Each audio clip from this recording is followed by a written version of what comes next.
Oi pessoal, tudo bem? Agora, nas próximas semanas, nós vamos ter uma série de vídeos falando sobre revoluções.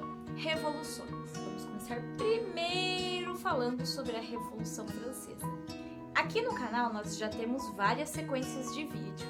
Na última sequência que nós tivemos, falamos então sobre o Brasil colonial, a época do ouro, da extração do pau-brasil, da cana-de-açúcar.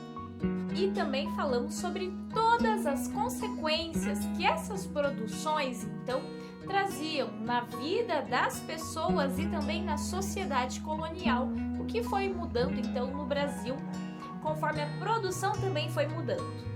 Mas agora nós vamos falar sobre o que estava acontecendo lá na Europa, nos séculos 17 e 18. E sim, aconteceu muita coisa.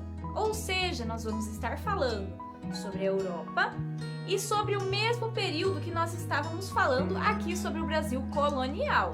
E sim, as coisas que aconteceram lá na Europa afetaram e muito os acontecimentos históricos aqui no Brasil, e nós vamos aprender sobre isso também nos próximos vídeos. Mas antes de entrarmos então no próprio tema Revolução Francesa, nós vamos então retomar algumas coisinhas, relembrar como era a sociedade na Europa nesse período, como era a vida das pessoas e a política. Então, Europa, séculos 17 e 18.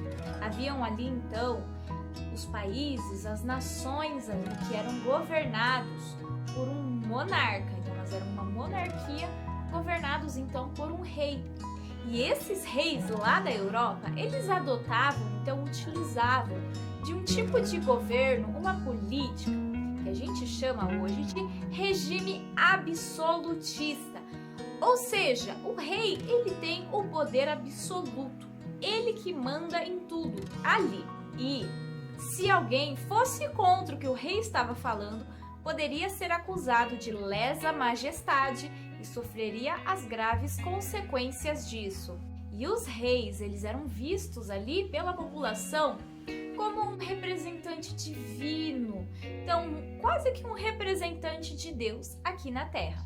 Por isso, tudo que o rei falava deveria ser cumprido, obedecido pela população sem questionamentos, afinal ele teria lá um poder divino.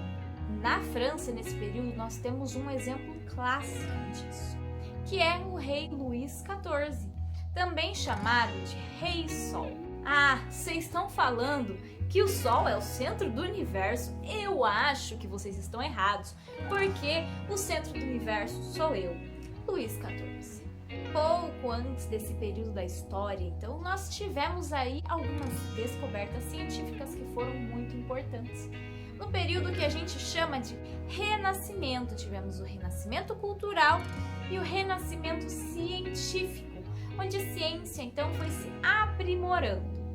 Nesse período, então, um cientista, um estudioso chamado Nicolau Copérnico, ele vai descobrir então e afirmar que o centro do universo, o centro do nosso sistema é o Sol, por isso que hoje é o sistema solar, e não a Terra, como a Igreja Católica afirmava. Naquele período eles ainda não tinham instrumentos, então, para estudar tanto o universo.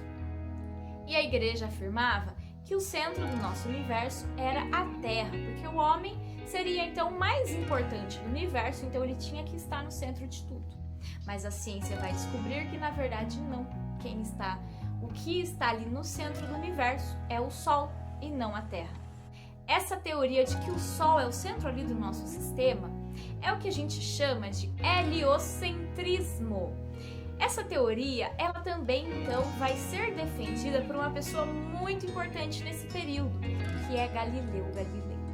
Mas infelizmente nesse período, nem mesmo os estudiosos podiam contar e falar livremente sobre as descobertas deles, principalmente quando essas descobertas iam contra o que a Igreja Católica afirmava. Galileu Galilei teve que negar todas essas coisas, teve que falar, não, eu tô errado, a Terra é o centro do sistema mesmo. E além disso, ele vai ficar preso, ele vai ser condenado à prisão domiciliar pelo resto da vida dele, sendo que, na verdade, as descobertas de Copérnico, que ele também defendia, era então o que era a verdade, o que era então fato, e hoje a gente já sabe disso.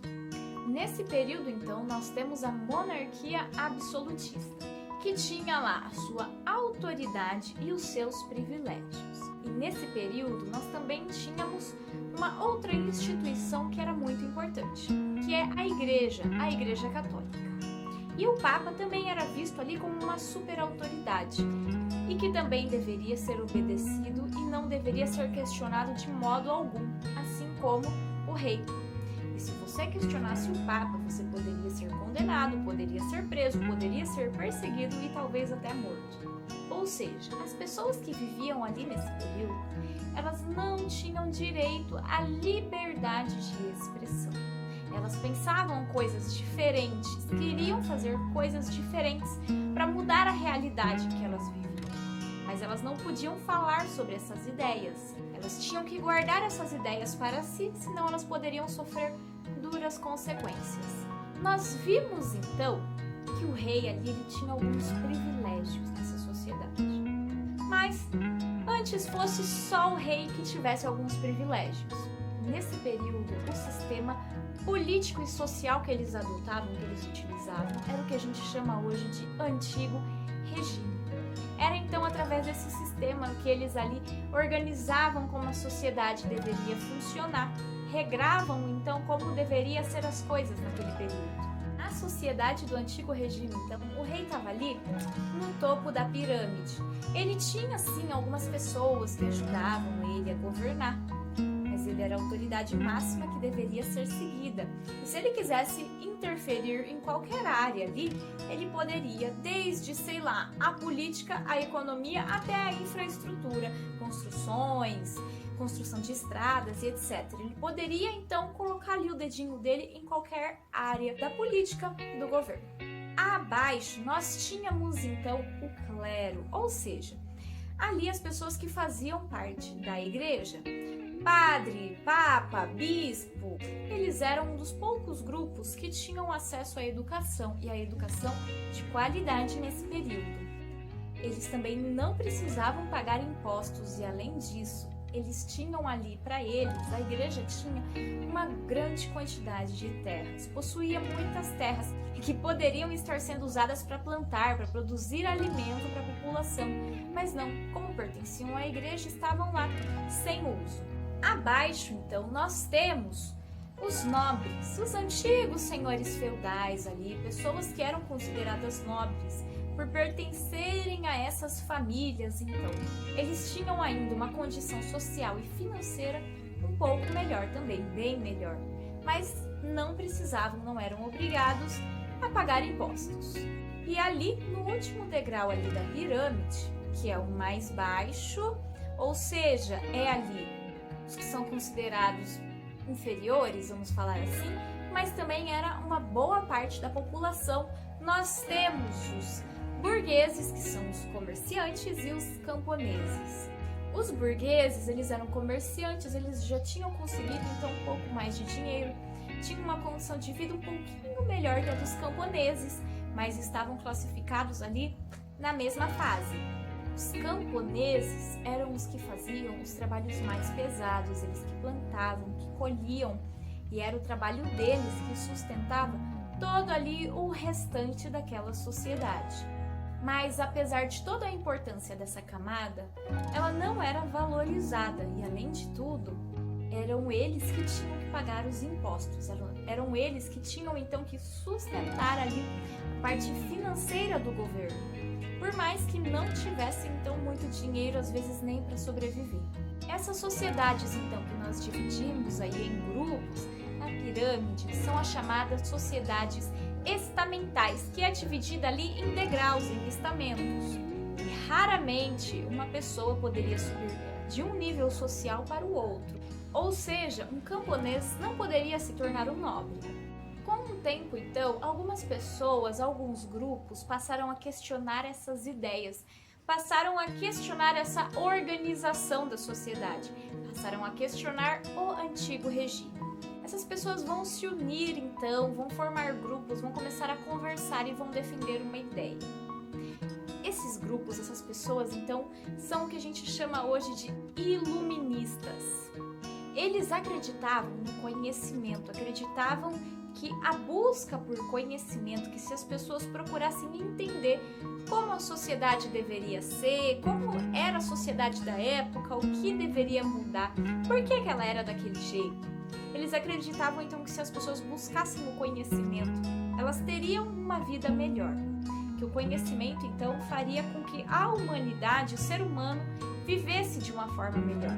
E dessa forma o ser humano seria livre, porque ele não estaria ali preso a nada que fosse imposto a ele.